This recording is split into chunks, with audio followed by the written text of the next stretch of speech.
Welcome back to Indie Housing Market. I'm Kyle.Morris with Morris Property Group and FC Tucker. I'm Shelly Walters with the Shelly Walters Realty Group and FC Tucker as well. And we have Ryan with us, who's been with us before. You can introduce yourself, though. I'm Ryan.Foxworthy with FC Tucker in the Meridian North office. I love having you on. Like, we've been having you on since. There we go. Let's just Why is drag that something there? across the table. Sorry to everybody listening. So you've come on since you were like a new agent, and now you're an experienced agent, and it's like really been cool to watch you as a friend, first of all, but not just that, as a professional, watch you like grow within the business. And it's been interesting, like how your understanding of everything has changed. Like, I think it's really good for new agents to kind of you hear all this information and you're like, is this true? Do I trust this? All this other stuff. And you've been able to go through that whole process from being new to being a very successful agent at this point and established and all of those things. And I just think it's cool for me to like watch your journey, but like I also think it's cool to have you in and check in and kind of see your growth and then talk to other new agents. And especially now, like, we're having conversations beforehand that we'll talk about on the show about pulse of the market, what's going on with the market, with what you see, how are we pricing things right now, what has to be taken into consideration, how other agents operate, like all of that stuff. So I don't know, it's kind of neat. How long have you been doing it now? 6 years. May 2019 is when I started. Yeah. And then what's the stats? I forget. It's like 90% don't make it past the first 2 years. 90% failure rate in real estate in the first 2 years. Yes, that is correct. I mean, it's I can see why too.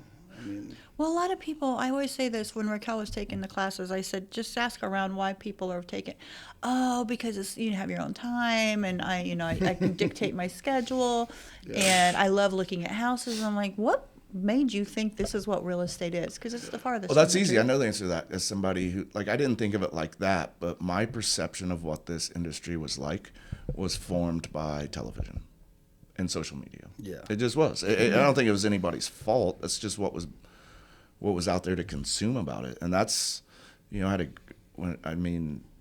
my exposure to it was at such a young age through my grandfather. Mm-hmm. And then by the time I was older, he wasn't really doing it anymore.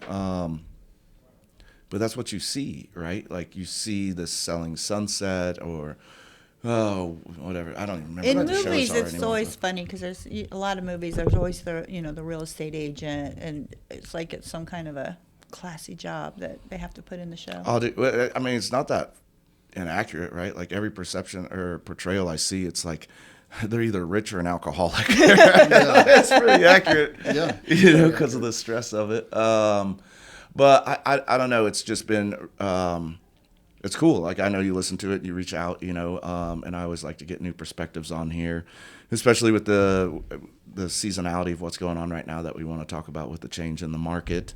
And also, we can tell you what's going on with the market right now, but there's so much volatility in the world right now. The world market. Yeah. There's two markets. I can't tell you what's going on. Our market and this government market. I can't predict it, right? Like, rates were going down, then they trickled up a little bit today, but the market is insanely hot in the past 3 weeks, right?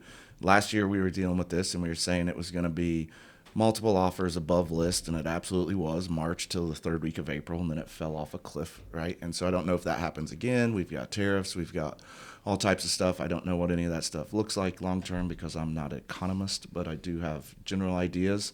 But here we are back to multiple offers, over list, selling quickly, days on market are coming way down. And 2 weeks earlier than I anticipated. Yeah. And the thing is the concern of, but last year it all came to a screeching halt very quickly. I don't think most people know that, though. Do you? I don't think most people knew, like, when it fell off. I think people know there was a pullback. What would you say our pullback started October-ish, maybe? October through January? You're getting towards the end of the year, right? So it's all seasonality.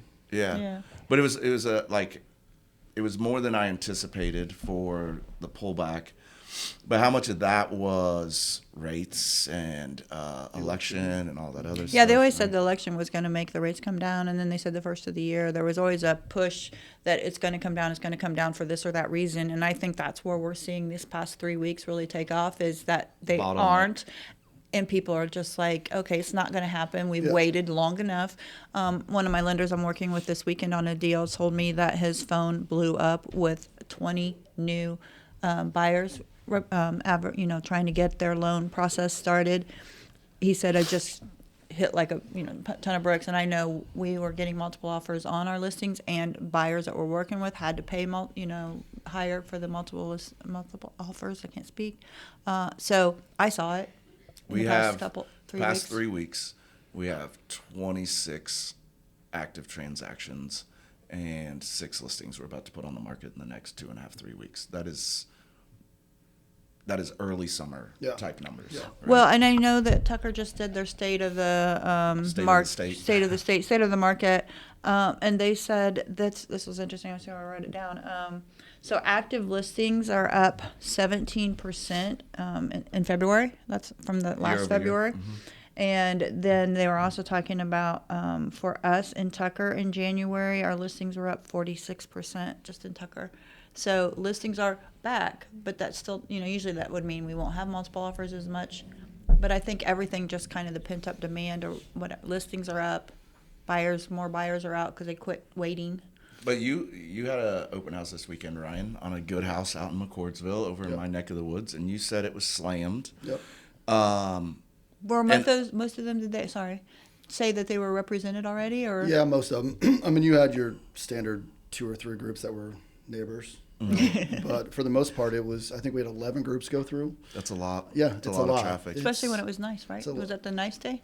It was on Sunday. Yeah, so it was definitely nicer than Saturday. But no, we had a lot of traffic through there. So there's definitely, a few months ago we were dealing with there's no traffic at these open houses. Yeah. But at the end of the day, it comes down to the product, right? Mm-hmm. If it's a beautiful house, which you have, which shows really well, it's priced right in the buyer's eyes, you should get a lot of traffic there. Which goes into listing it correctly in the first place. You only get one shot to go on the market correctly. Well, and I think you guys have talked about this before. In my opinion, it's if you don't get this thing sold in the first weekend, your days on market, you can expect maybe to go up to like 30 to 40 days, right? So what can we do as a listing agent and sellers to put your house in the best position possible? Because we talk about that, the 2 markets. One's the one that's going to sell immediately and the one that's going to sit. Yeah, and you have to price it accordingly. Like we talked about that. Like, how do I price it to hit the 7 days instead of the 30? Because there's an art to that right now. There is absolutely an art to pricing within we'll call it a $10,000 window of that 100% changes that 7 to 30 days. 100%. And I've never seen that dollar amount be so narrow because, where the 3 of us come from, I don't care what the price is. Like, let's go look at it. If we like the house, we'll determine the price, right? Like, we'll write an offer. I don't have a problem writing a low offer. Like, I call the other agent, like, hey, this is what we're doing. Takes the emotion out of it. But for some reason, for 6 months, we did not see people doing that. I don't know why. Well, and I also tell my sellers too, keep in mind that your list price, it doesn't mean your house is worth this much. Mm-hmm. It's a marketing tactic. What number can we put it at to get as many eyeballs on it as possible in order to put you in a position where you can see multiple offers? Right? Ultimately, the market determines the value. At the end of the day, the market. And I always tell them too, we can never go too low, because if we go too low, we're going to go higher. But my thing is you guys talk about the bridge price. I'm really a big person on the bridge pricing, which is, list at 200, not 205, because most people are searching in the hundreds or the 25s. So, listing, I see them all the time where it's like, 355. And I'm like, the 350 was your mark. Yeah.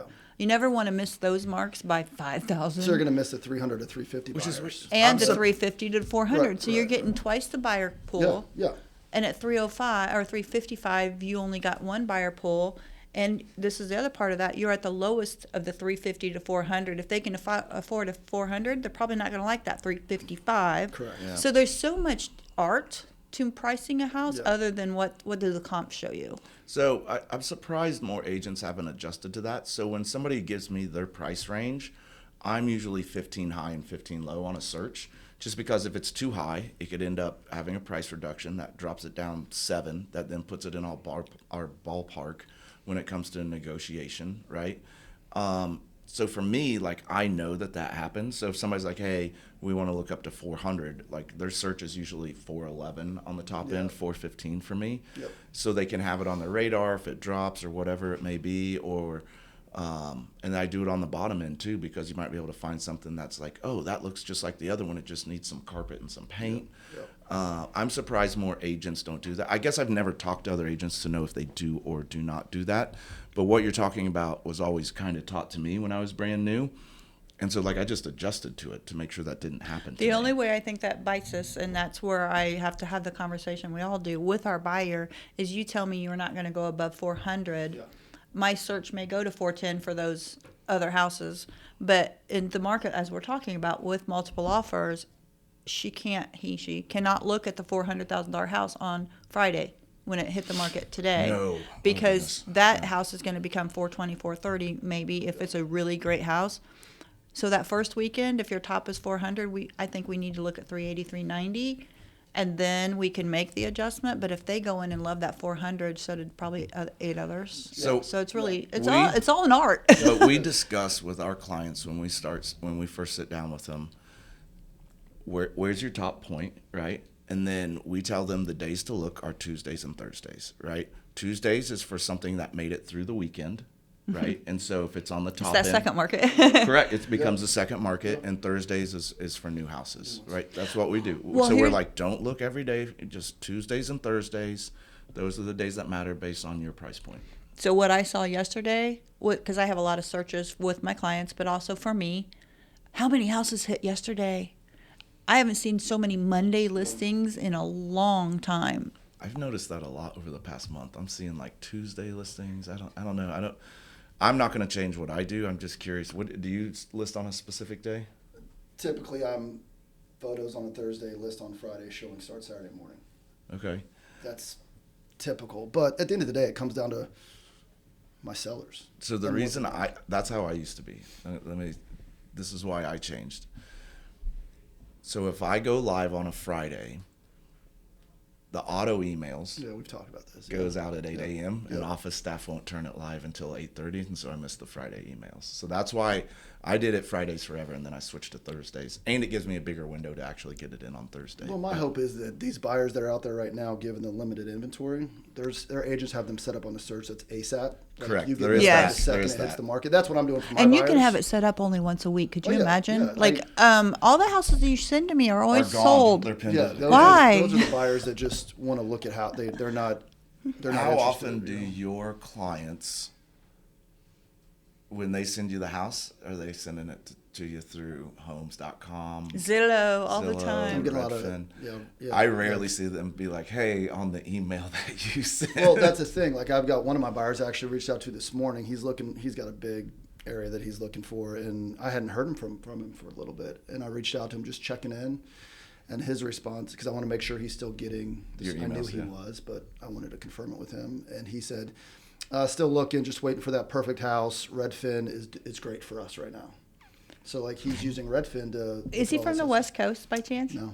Because I always found a lot of West Coast people liked Redfin, and we know that they just got eaten up by Rocket Mortgage. Rocket Mortgage. Yeah, yep. so that was an interesting combination.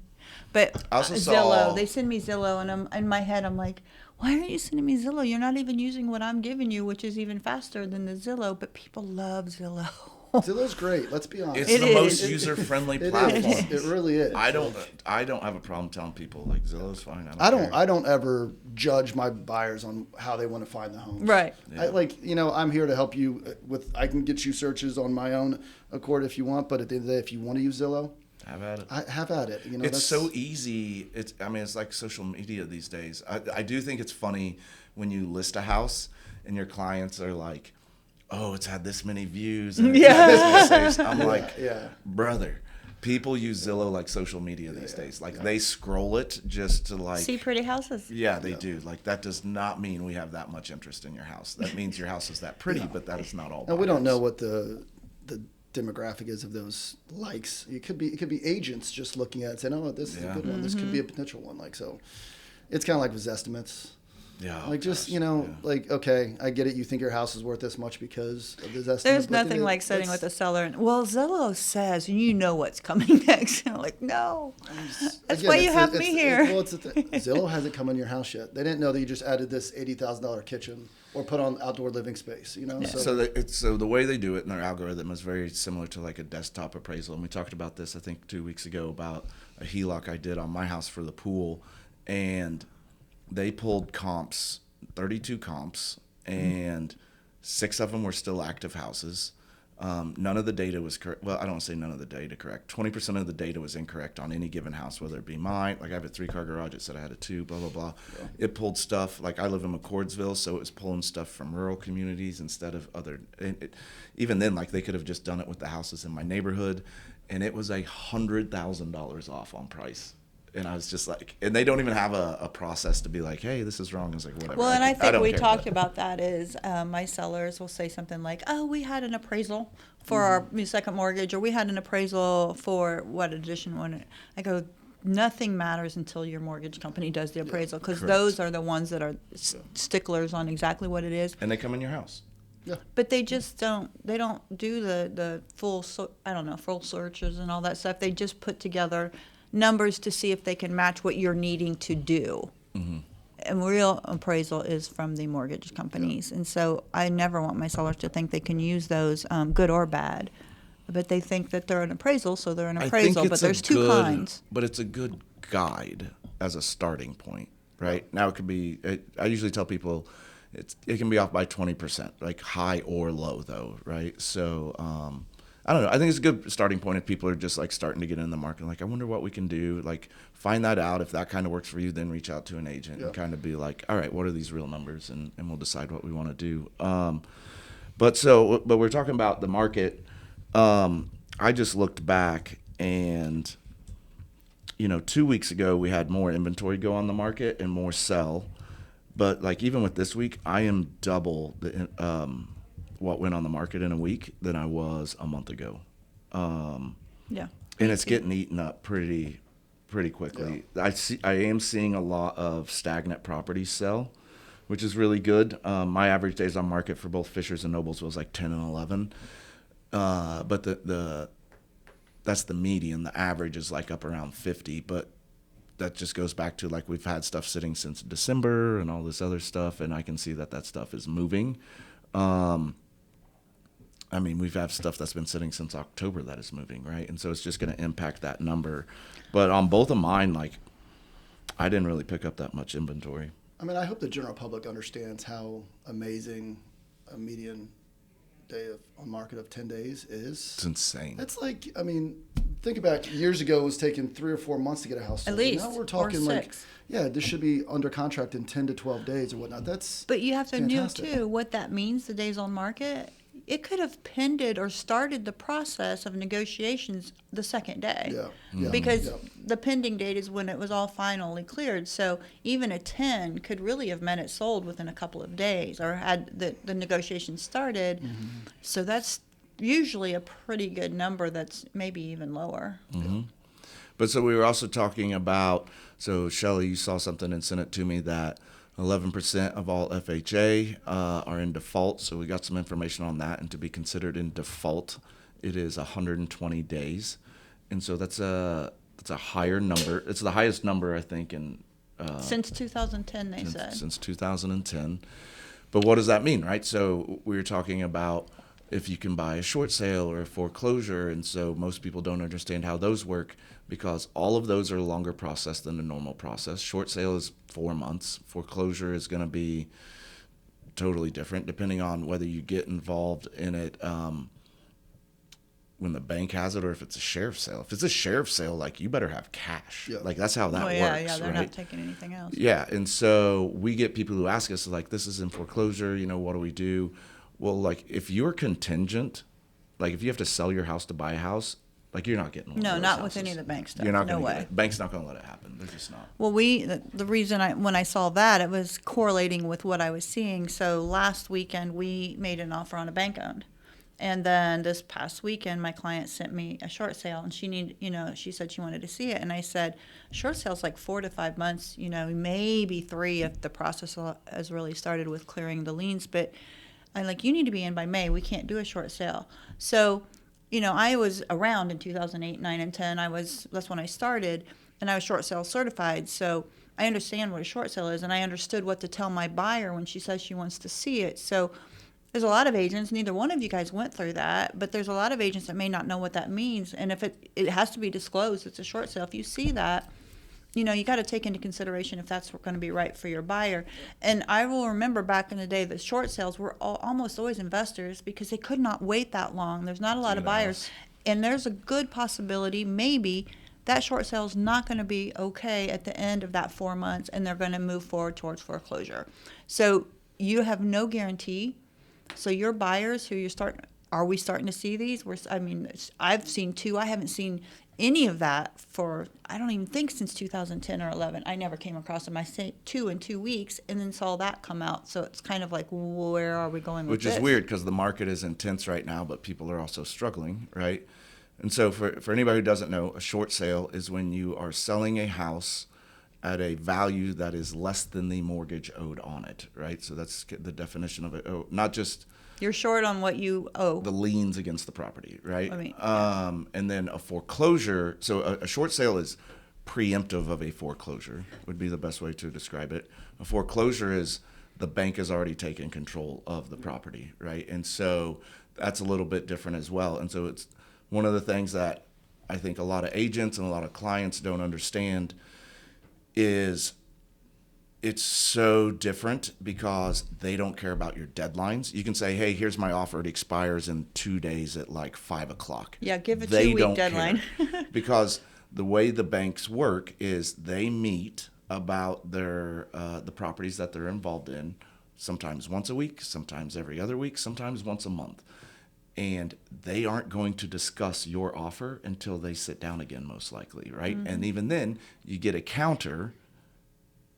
And then so you have the counter and you respond, and then guess what? They aren't going to look at your counter until they. Just because I've never done this, who's negotiating on the seller side? They have an agent, or is the bank? I mean, you said the bank's not involved yet. So when I did a short sale back in July, and it was an agent who then was the filter for all information to the bank who actually did the negotiating, or was the I don't want to say, I guess they were the negotiator, but they were the end point of decisions of like yes, no's, say this instead, blah, blah, blah. But then it would be filtered back to me through So the is the inspection process still the same and everything Yes. like that? Or is it probably hard to get inspection repairs done? No, More like it's an usually the as-is, or opposite. Is it? We got repair. Well, because for a short sale, the homeowner is still responsible for the repairs. In a foreclosure, the bank Yeah, the would bank be owned. That's what I meant. Yeah, Yeah. the foreclosure, yeah. Okay. Like my bank owned. It's going to be money off, most likely in a foreclosure. But in a short sale, yes, you can get repairs done. Just to know that when you're going in, because my bank owned, we've already been through the inspection process, and it needed a new roof. And, she's like, well, we probably won't get it, so I don't want to screw it up. And I go, yeah, we'll get it. So I sent it through for the new roof, and they came back and said, yeah, we want to take it off the price. And I said, that doesn't help her. We want the new roof. And so they did.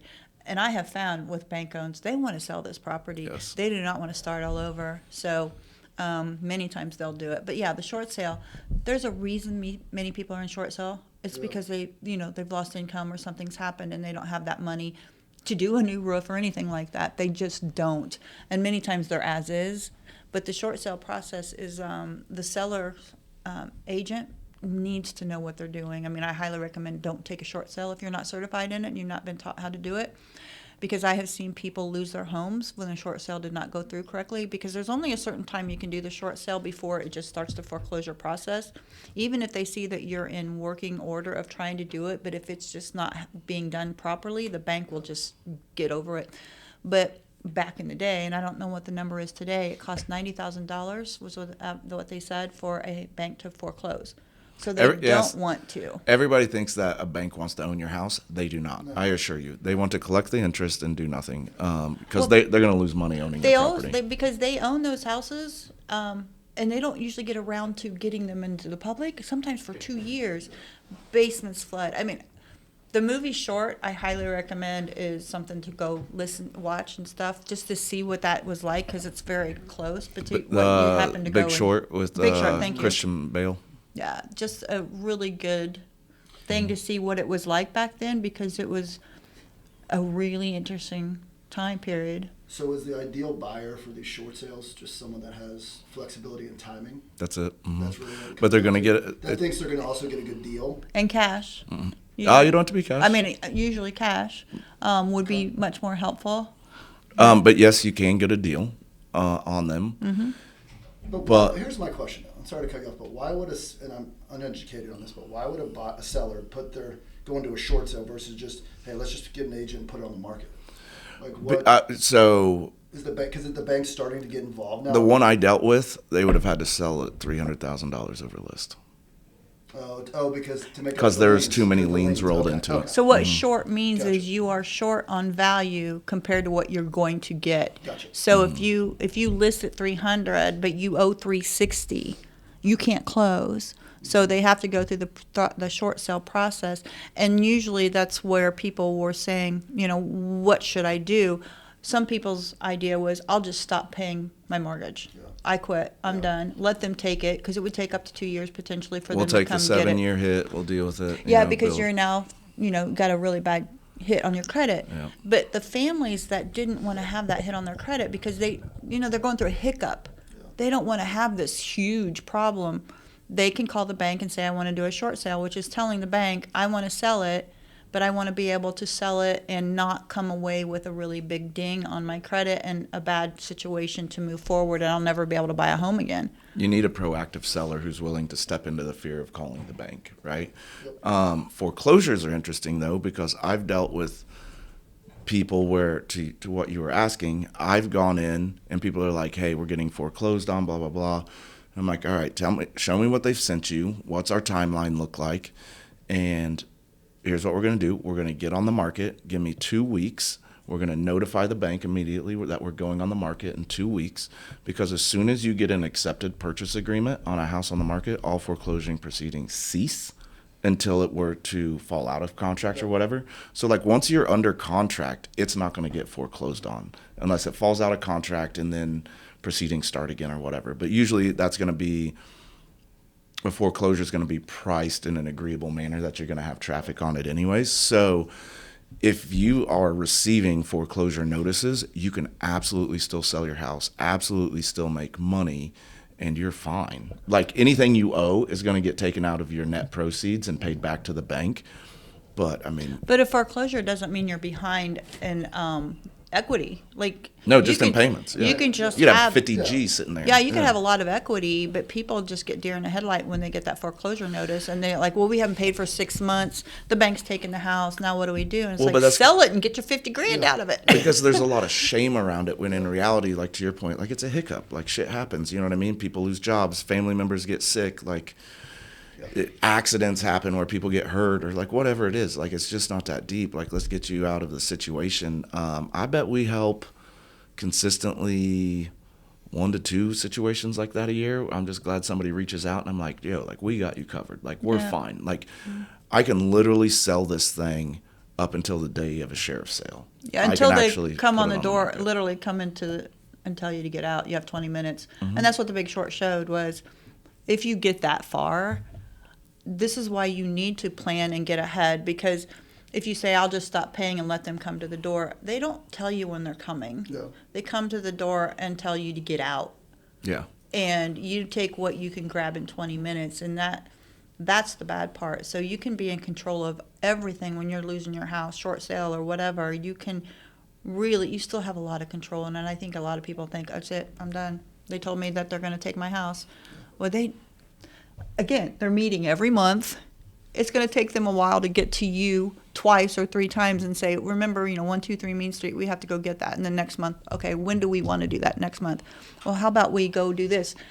It takes forever. Even once you're in default, it's still going to take like 3 months. Yeah. I mean, It's not a quick process. It is not. No. But I mean, so we met with somebody here recently, and job loss, got a new job, now 1099, so like it takes 2 years, so you can't refinance all of a sudden, has some credit card debt, has like a 3% interest rate, right?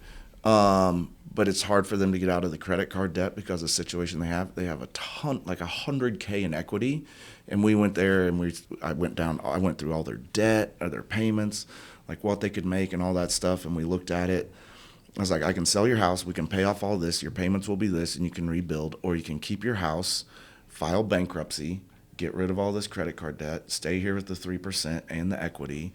And so, like, when we sat down with them, like, our advice was to actually speak with a bankruptcy attorney and not sell their house, and then get back with us. Because that's the easy thing, like, for me to just be like, cool, yeah, like, you got equity. Let me go sell your house real quick. Like, I don't think that's me doing what I should be doing with my fiduciary responsibility to protect their finances. And like, if it's always sell the house, like, I got to look at my motives. And so now if she calls us back and is like, hey, I talked to the bankruptcy attorney and I think I want to list, like, I'll do that all day, because I had the conversation of like, let's explore all You're routes. providing her options, right? Right. It's showing once again that Kyle cares more about his clients' well-being than he does the compensation. I need my wife to know that. Well, I mean, I'm just kidding. the agents that I think are successful in this business, in this industry, are the ones that do care for their clients' well-being more than they do the compensation or the commission. Like, it's one of those things that, you know, I think there's so many agents out there that are struggling to get deals, and they're doing whatever they can just to get that listing or to get that buyer under contract, and they're not explaining all the different options that the buyers or sellers even have. Yeah. They're just like, in the back of their mind, it's, I need to get a commission, or I'm not going to be able to pay my rent or my mortgage. Yeah. So to put agents like the three of us, who I know care more about our clients than we do the compensation, like, I think it's good because we're providing facts and options, and I think that's going to go a longer way. I don't think people see enough agents like us. You know, 100% agree with that. they just hear all the horror stories of the other ones. You know, it is sad. Every time I talk to a new buyer or a new seller, I ask if you had if you've not been your first time, what was your relationship like, or what happened the last couple of times you've Why had aren't a you real using them estate? again, right? Well, more, I just want to know what the experience was before, because they may come into it like a really bad attitude, or just really, they already hate you because of anything they've gone through. And I really want to get through that and find out what happened and and then go into the conversation of what do you want to not happen this time around. When you hear those, unfortunately, it's 90% of the time I'm not getting good information coming back about what they went through, and it's horrible because they, that's why they don't call you when they are under foreclosure. What are you going to do? I forget the exact number, but there was some stat of how many consumers used their agent a second time around. Yeah. And it was like 82% did not. And the main reason for why they didn't was lack of communication. Yeah. That's insane. It just blows my mind. We were actually talking about this before the pod started, and just being an agent that's communicative, and not just with your clients, but with the other agents as well. It goes such a long way, and it puts you, and if you're representing a buyer and you're reaching out to the list agent about the offer that you just submitted and going over it with them and asking all the right questions and whatnot, it puts your buyer in a much better position to get their offer accepted, or to be the leading candidate to get their offer accepted, right? So it just blows my mind how there's how many times have you guys just received an offer in your inbox? That's what I was going to say is, first of all, is this real? Yep. And then two, why did this agent not reach out to me even at all? Well, not even to say offer sent. No, nothing. That's the one. Just period. At least tell me it's somewhere that I can go look for it.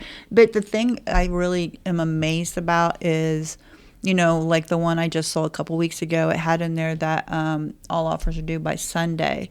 And then I sent out to the broker bay message to everybody, we have multiple offers. And then to receive a couple of offers after that with no conversation, like, do you not want to know, like, anything? Yeah. Just here's the offer. It just amazes me. It's work, but there's never too much communication, and as agents, that's what we're supposed to be doing. I'm all about over-communication. Yep. Yeah. Especially when it comes to getting my buyers a property, especially if it's one of those showstoppers that you walk into your showing and there's 3 other groups there and they're overbooked, and you're like, okay, we got to come strong. Well, we can make the strongest offer we possibly can on paper. But what's going to set us apart is, of these 5 other agents that were in here, I'll bet only maybe 2 of them, including myself, are actually going to call the list agent. Yeah, because sometimes they'll be like, well, we have multiple offers. They're all really good. We've got some gaps. And I'm like, well, okay, well, like, what are you looking for? And they're like, I don't know, just send us something strong, like, I guess some post-closing possession would be nice. Like literally that little sentence, I can win an offer off of that. Because I can be like, what do you want, 2 weeks? Let's go. Like we'll figure that out. And for all you agents that are listening to this, another way to set yourself apart is have your lender call the list agent. And not go that over goes the so finance. far. It just gives the seller and the list agent peace of mind, knowing that this buyer that just submitted this really insane offer is good. And when there's gap coverage included, check with that lender as a list agent to make sure that if they're 20K over list and they're saying they're going to bring 20 grand to the table, make sure that buyer has 20 grand liquid. Thank you. I ask that all the time, and agents are like, I just gave you a pre-approval letter. I said, but I don't have a pre-approval letter for that extra $20,000. I need proof of funds on the $20,000 above and beyond the down payment. And they don't understand a lot of times, and I'm like, so then if you have a listing, you're not going to check me if I tell you I can go 20 over? That's part of your job as a listing agent now, to make sure the pre-approval and the cash is available. There's two different parts of that offer. Well, I think there's a lot of buyers out there that are, let's say you got a $500,000 property and they come in at we'll give them $550. But in the back of their mind, they're thinking, well, it's still got to appraise. If it doesn't appraise. So us as list agents need to understand to ask for that gap coverage. Ask for that gap coverage up front, and then get confirmation that, hey, if it doesn't, I always tell my buyers that if we're including gap coverage, let's say it's 50K over list, and you're going to cover up to 50, go into it assuming you're bringing 50 grand to the table. Well, you have to ask your buyer too if they can do that, because they're like, oh yeah, we can do that. But I've had it I'm like, you need to go get the proof of funds because we need to show this. And they're like, but they've already told me we qualify for this. I go, but they haven't even talked to you about that. So I have my buyers talk to their lenders about if they're going to put down 20%. And they want to do the gap coverage, what extra do they have, if anything? If not, you may have to go down to 10% down payment and use that. So that's a whole new conversation, because I will tell you, back when this all started, way back when 21 or whatever, appraisal gap was not talked about at all. And then the escalation clause was really new. That was the first thing everybody said. Well, let's just offer 680 because, it's a fake number. They won't. Yeah. It won't appraise. And that was being done. So it would not appraise, and we now settle back to 620. But when I was doing it, and as people started to realize, one is everybody wanted to escalate to the 680 because you said you'd pay it. That's not what that means. But the second part was just getting the 680 and saying that was going to be a good one, and you turned down a 670, that would whatever. Actually close. Yeah. And now we're like at 620 because you lost your others. I mean, the whole thing. It's interesting, the lender thing. So, because I have a slightly different view, but I think there's something really interesting in that, and mainly that's just because I know lenders, right? And so, if somebody calls me as a lender, if their lender calls and like, hey, they're good to go, and I'm like, yeah, you have to say that. Right. I can't, I actually like a lender calling more than I like an agent calling a lender, because if an agent calls a lender, meaning the listing agent calling the lender? Be like, hey, are they good to go? The lenders is not allowed to actually say nah, they're a shit show. It's, it's it's toothpicks and glue back here. They're gonna be like, yeah, they're good to go. Because they have to, that's what they have to say per their guidelines, right? They can't divulge that kind of information. But I like the communication piece, and I think the piece I like the most about what you're saying is the reassurance, because I actually think where it matters most is FHA and VA, because it is stigmatized that they don't have money. I have VA people, and they're doing 0 down, and people be like, well, can they afford it? I'm like, they have 60 G's sitting in a bank account. They're using their right of the benefit that they were given, right? Or FHA, we had one, oh my gosh, when was this? 90 days ago, we wrote a good offer. House had been sitting on the market. We asked for a 2-1 buy down, right? And they didn't counter us or anything, because they're like, oh, you're asking for a 2-1 buy down, you can't afford it. My client had $50,000 sitting in a bank account. He just wanted to take advantage of getting a lower payment for a year or two, try to play the market to see if interest rates would come down. But the agent on the other side, and I don't know if it's the agent or the seller, it doesn't really matter. But there was this presumption of lack of liquidity or inability, and I'm like, it's a VA, you said? That one was an FHA.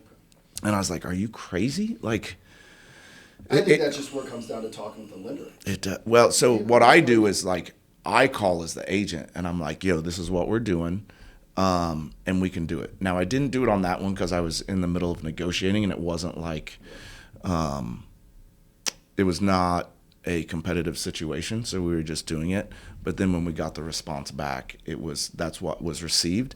And so I called back, but my client was so offended, we walked from the house. Okay. Yeah. Makes sense. Because he's like, so they think I'm poor because VA, and like not even poor, like I don't even know what to call that, but they were judged, I guess. To me, it's unfortunate the negative, stigma of VA loans. It's like, no, these VA guys and gals are getting a great loan with 0% down because of what they've done to help protect our country. Yeah, like It's us signed up to thinking that, lose their life right? if Like, necessary. It's not just Well, they went away in 21 and 2022 because everybody said that. They thought they were not as worthy of the house. That's not probably the good word either, but they are only able to buy it because they don't The have whole to put VA anything appraisal done. and Yeah, the FHA VA appraisal, bullshit. and the inspection Yeah. stuff with the VA. Like I represented buyers last year that were VA. My sister and my brother-in-law, he was VA, and then one of my deals I just had on Carrollton that closed, that was a VA buyer that when I represented the seller, no issues. It was just as smooth as a conventional. It's because you were the agent in charge saying Yeah, there's no issue. Right. I mean, it's just, I think a lot of people think that, the inspection with VA is such, there's so much to it, but there's not. So here's what I did with the VA on the inspection is if we were really down to, the seller just was saying, it's, we get a lot of offers and we'll take yours, but here's what you need to do, and you counter out that the buyer is now responsible for all fees that would be incurred by any inspection items that would need to be done.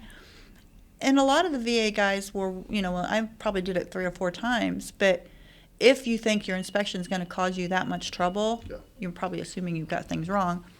But the VA buyer, they may be fine with. I mean, a lot of it was having to put the handrail on the stairwell in So the the back. big ones, VA, the big ones. Oh my God! And I tell the seller, you're going to have to put a handrail there. So then you turn around and tell the buyer, Termite. you're going to have to put this handrail here. And Chip I'm like, that's paint. fine. That's exactly what we did. Chip paint. Oh, the chip paint thing. We then had the a other one- shed that they had to paint the shed because of that. That's easy, I though. know. The other one is like I think it's if a step is bigger than like 18 inches, Yeah. you have to separate it or whatever, which is usually like a paver patio. Or, you know what I mean? It's super easy, but But it's there's just nothing that wrong deep. with asking the buyer that if you're really having issues as a seller not being able to afford any of those repairs, the buyer might want the house and be willing to do that, and that was just another way to get around it. And if it's that bad, like if it's something major, I don't care if it's VA or conventional. Correct. It's still an issue. Correct. Like if you got a termite problem, that's still a problem not a conventional yeah. for a buyer. Then there's that. What's funny is when a house just hits the market, the seller's like, I'm not going to take a VA loan. I'm not going to, But if your house is sitting on the market for like a month and you get an offer and it's VA, you're going to take it then? Yeah.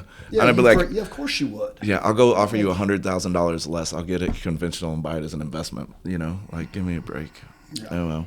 Yeah. All right, let's jump into the stats real quick because I got a showing here in a little bit in Fishers. So for me in Fishers, I had 32 go on the market in the past week, anywhere from 275 to 1.2 million. 23 of them are still active.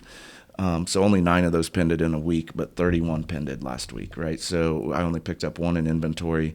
There's 113 on the market. 56 days on market is the average. 11's the median. Noblesville, I had 31 go on from 199 to 1.8. 21 of those are still active, so 10 pended. 24 total pended, so an additional 14 that were stagnant.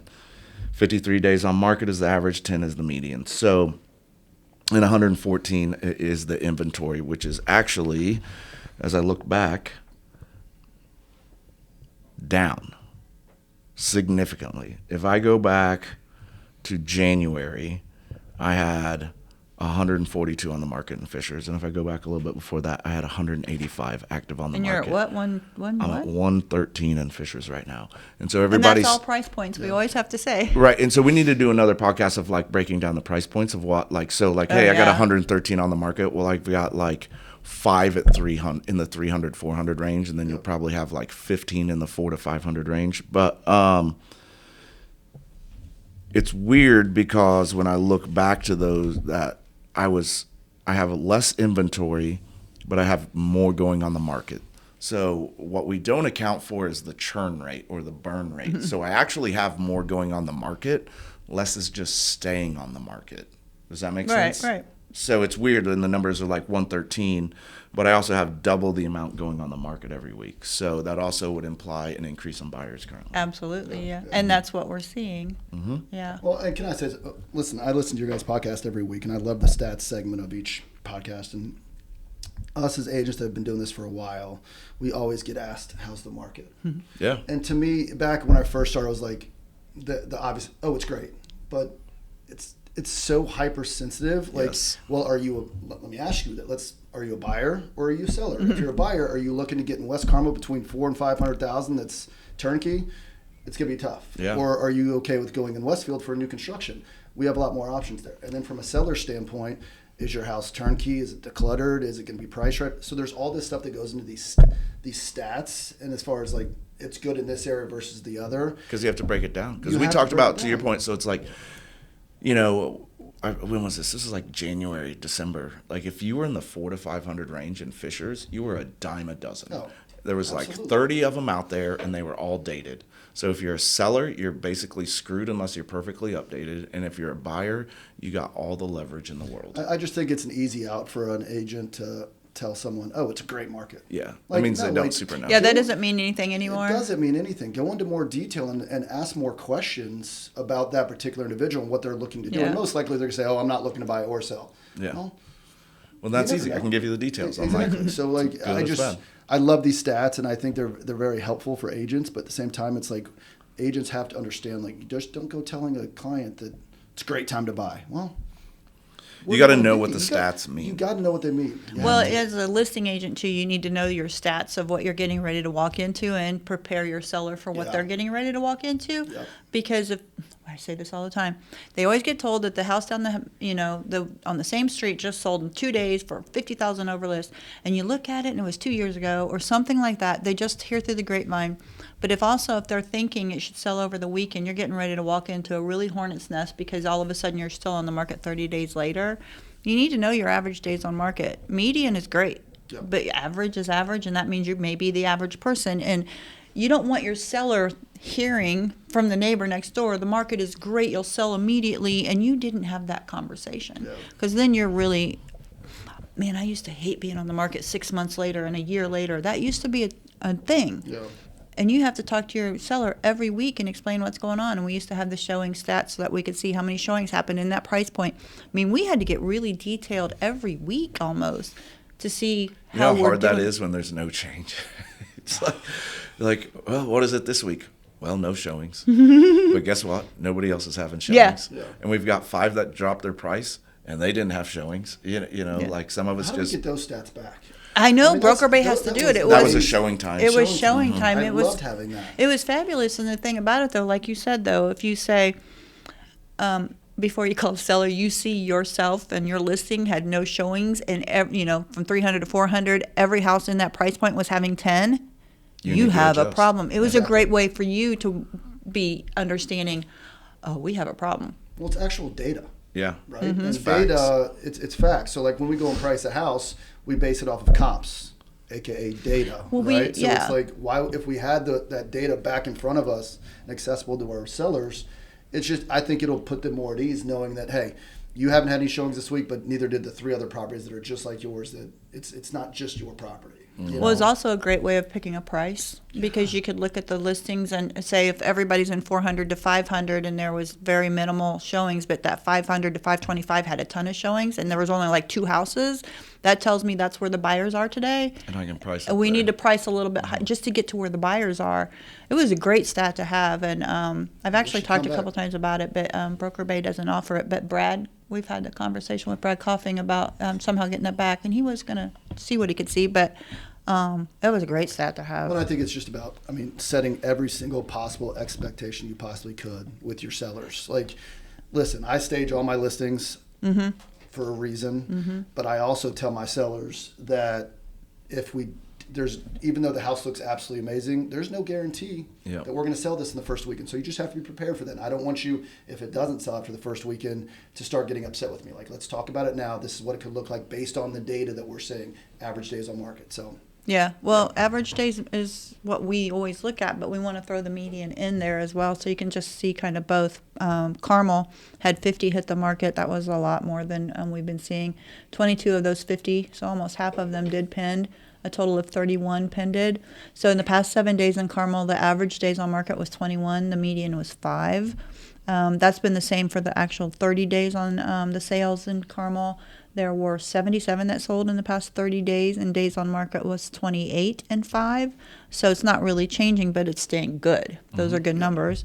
And then the list to sale ratio, the median was 101% on those sales in that 30 days. So, and you guys do that based off of even if you lower the price, right? So, and that's one thing, we don't get that far. It's skewed, yeah, right? So it's hard. It'd be nice to know if you start at 500, but then you had to lower to 475, and then you got 474. So we could do that, but we'd have to hire somebody to start doing all of this for us, because just the limited capacity, it's hard to. It's not readily available. You just really have to start diving a little bit more. Into Brad has told us how to do it a couple of times, but I think it just gives a little bit of false hope. Yes, it does. It does. So we try to clarify. You finally got to the right price, and you got 101%. What did we tell you 3 weeks ago? This is where you should have been. Yeah. But we can't say that. The next one, Westfield, 75 hit the market. I'm sure there are a lot of new builds. I didn't break that down. 18 sold in Westfield out of the 75, so not very many, but a total of 35, so half of the inventory. So we're still getting positive inventory in Westfield. On the 7 days, 31 was the average days on market, 7 was the median. That's come way down. Because I was remembering you were giving stats of Noblesville and Fisher's like 90 days on market average. Yep. So that was a scary come some of the time. So we're back down to month and a half ago, it was 65 in Noblesville. Yeah. Yeah, it was up there. What do you guys think so there's the locked-in effect? All these homeowners sitting on 3%, 3.5%, whatever. What do you think the mortgage rate needs to get to in order to get those homeowners? I think in the move? 5. 5.9. Yeah. Just see that 5. That's 5.8. I'm thinking 5.8. Yeah. I'm thinking 5.5, but somewhere in the 5s. It's going to be an absolute. Well, at least we get more houses, maybe. Yeah. But then they're buyers. That's true. I was just curious because it's a thing. It's a thing for sure, right? Yeah, and just Carmel, there's 162 average. 55 of those are new builds. In Westfield, there's 240 on the market. 117 of those are new builds. In Zionsville, 19 hit the market. 8 pended of those 19, but a total of 23 pended. Average days on market in Zionsville in the past 7 days was 30, and the median is 4. And then the thing about the last 30 days in Zionsville, 25 houses sold, but the median days was 24. Again, like I said, this past week, it was 4. So Zionsville just picked up their days on market quite a bit. 54 are currently in the market in Zionsville. You've got a nice property in Zionsville. It's going. It is, yeah, yeah. I had one that was, I can't even remember what street it was on now off the top of my head. But Wasn't that in downtown Zionsville? Yeah, it was That's what I need. Yeah. I keep saying that. It was like a block and a half. I have 3 buyers that want to be there. 3 buyers ready with some money that they are ready to spend. Just please put it on the market. Please call me if you're getting ready to put one on the market, because they are just chomping at the bit. Go. I mean, it's beautiful down there. I mean, I get it. I grew up there. Oh, well, yeah. I grew up there. She always changes. She's like, I grew up on a farm in rural Indiana. Well, I did. And then she's like, I grew up in Zionsville. I was able to be at the farm during my Zionsville years, back and forth. But yeah, so now I grew up in Carmel. No. Oh my gosh. I grew up in my Zionsville. My adult years, I've grown up in Carmel. Oh my goodness. Anyways, I really appreciate you coming on here, man. We love to have you on. Anytime you want to come out, just reach out to us, man. Especially if you think you're seeing something weird, or you want to talk like, hey, are you guys seeing this? That's always fun to just. Well, Kyle knows that after I listen to an episode, I'll always text him. And, he does, yeah. Mm-hmm. Throw some things out there. Maybe you guys should talk about this or whatnot, just because I think the agents who are listening to this will benefit. He's always like, you sound stupid. Shelly's on top of it. So. 100%. And then I never tell you. Yeah. But, what do I always think about Kyle's favorite word that he's always says? You haven't had a word of the week. I get stuck on some words sometimes and some phrases. I have a buddy who they listened to it, and I said, for the record, like a bunch for like 3 episodes, and he's like, you're not in a courtroom. And I was like, well, for the record. You like the word quantifying, I think. Is that no? What is it? There's some word that you use. Well, he was always using some weird word, like I need to go look it up when I leave. But I was always say, there's Kyle's word of the week. I have a very diverse vocabulary. It's very good to have But the that. problem I have is I get stuck in ruts. And so, like, I don't know if you guys are like, this is totally off topic. So, like, you ever, like, go eat somewhere and then you end up eating there, like, nonstop for, like, 4 months or whatever? Like, I do that with everything. Whether And it you've be never been food there or before.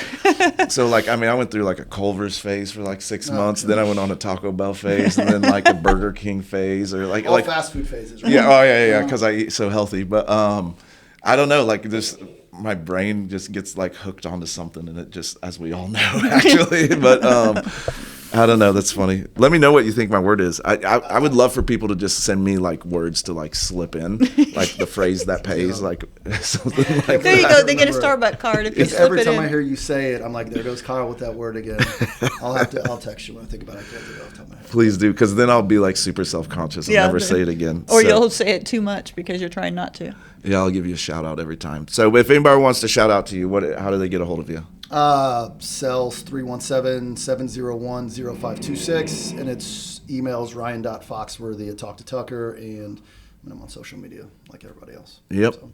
If you need to get a hold of me, I'm Kyle Morris, Morris Property Group and FC Tucker. My number is 317-649-5122.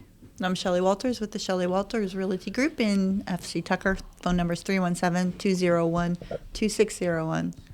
Thanks for showing up. I can't even speak. Goodbye, everyone. Have a good I'm worried week. about It's the nice word of out. the week. Yeah, it is. Bye.